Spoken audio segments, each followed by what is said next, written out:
I challenge you to make this dua. Wallah, if the Imam made this dua, you would throw a shoe at him from the back. And look, brother, what's this dua?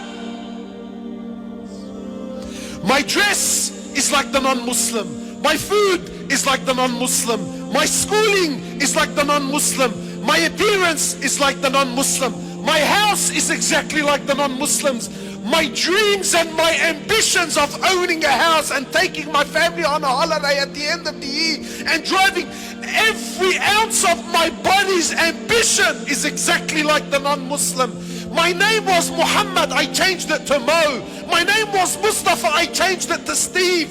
Every ounce of me is dripping non-Muslim. Yeah, but brother, alhamdulillah, I'm a Muslim.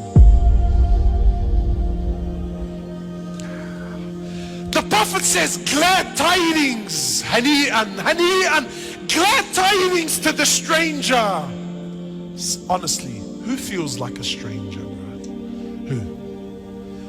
Who, bro? You walk into any restaurant, halal, not halal, Iza, yallah, kullu meshi, brother, bismillah, oh God, brother. We're deep down in our hearts. Where? Look, you know what? It's one thing when the brother says to me, listen, I have an addiction and I'm trying to deal with my addiction. Wallahi, I will appreciate it. Look, the man knows he has a problem. No, but I have an addiction and I'm in denial about my addiction and I try to use deen to justify my actions. Isn't that interesting? So you might tell me, look brother, you know, maybe the Prophet was going through hard times. On his deathbed, sallallahu alayhi wa sallam, he was going through sakarat al-maut, conscious, unconscious, in and out.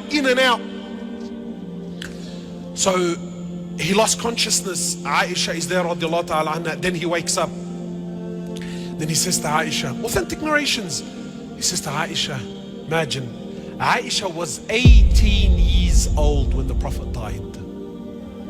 How old was she? 18. And Allah called her and the others in the Quran, Allah called them Ummahat al-Mu'mineen, the mothers of the believers, meaning they have become haram on every man. Yani once the Prophet dies, sallallahu alaihi wasallam, no one can remarry her.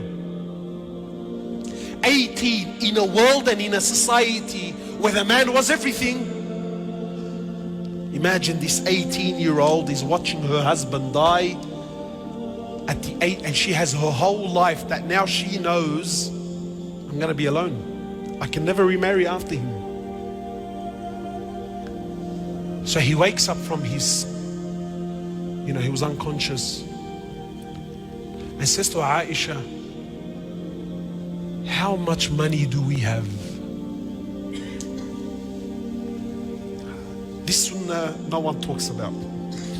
Sheikh, please man, put these stories behind.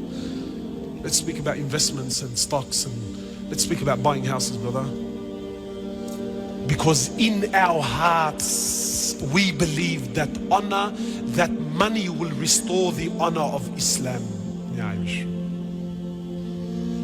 Ya Haram. So she says to my Prophet of Allah, all that we have is 7 gold coins. Imagine a man with 9 wives. Today brothers have paid off their houses, paid off. And he's working to pay off the 2nd and the 3rd because brother, I need to leave something for my children, brother. Exhausting his life. Not halal haram, I don't care about halal and haram. But tell me when the Prophet was dying and there were 7 gold coins between 9 wives, is he a man? Sister, you know the one, I wish I was married to him.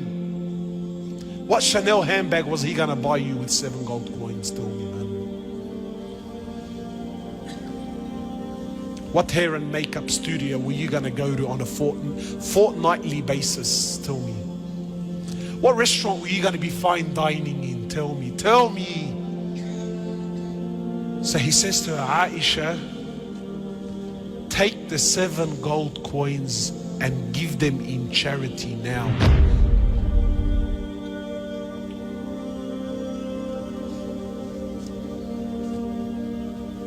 see the sicknesses, my brothers. Just try this. Just try this. Go to a sheikh. Go to a sheikh. Tell him, look, sheikh, there's a religious brother. Don't tell him the prophet, because we've been programmed. We've become professional liars, my brothers. Professional. You know, some brothers would, brother, when you say the name of Rasulullah, oh, I get chills in my spine. Sallallahu alayhi wasallam, brother. Subhanallah, his name, it does something to me, you know. And yet you look at him from top to bottom, there's not an ounce of Rasulullah on him, sallallahu alayhi wasallam. Wallahi, just try it. Go to a sheikh and tell him, listen, sheikh, there's a brother we know, he has a big beard. He's dying and he's leaving his family with nothing. What do you think, sheikh? What deen is this? What fikr is this? What understanding is this? This is extreme, brother. This is a... Then tell him the prophet left 9 wives with nothing. But he left them with something far deeper. He left them with iman and tawheed and belief in Allah. So he loses consciousness, then he wakes up and he says to Aisha, Aisha, what did you do with the 7 gold coins? 7 gold coins, Ya Rasulullah, leave him, man, let him be. Aisha, 18 years old, she's alone, haram, yani, leave her, khalas, 7 gold coins, yani, they're not gonna make her rich. No, like it's no, but there's something far deeper. So she says, oh Prophet of Allah, look at our mother, man. She said, I held on to them, I didn't give them away in charity. I'm scared. He says to Aisha, do you want me to die and stand in front of Allah while I still own something from this dunya? Is this how you want me to stand in front of Allah, Aisha?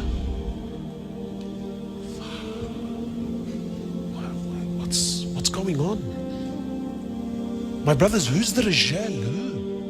Who's the man? So you might think, look, brother, that's Rasulullah sallallahu alaihi wasallam, you know, like Allah was... No! In Bukhari, the dua of Rasulullah, Allahumma ja'al rizqa ali Muhammadin qut. Ya Allah, make the rizq of the family. The hadith is in Bukhari. Ya Allah, make the rizq of the family, not just Muhammad. Muhammad and his family, sallallahu.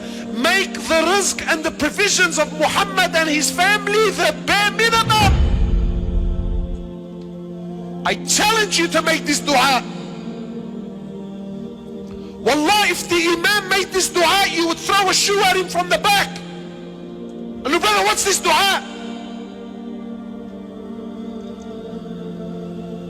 Because in our hearts, in the sicknesses of our society, a man is determined by his money.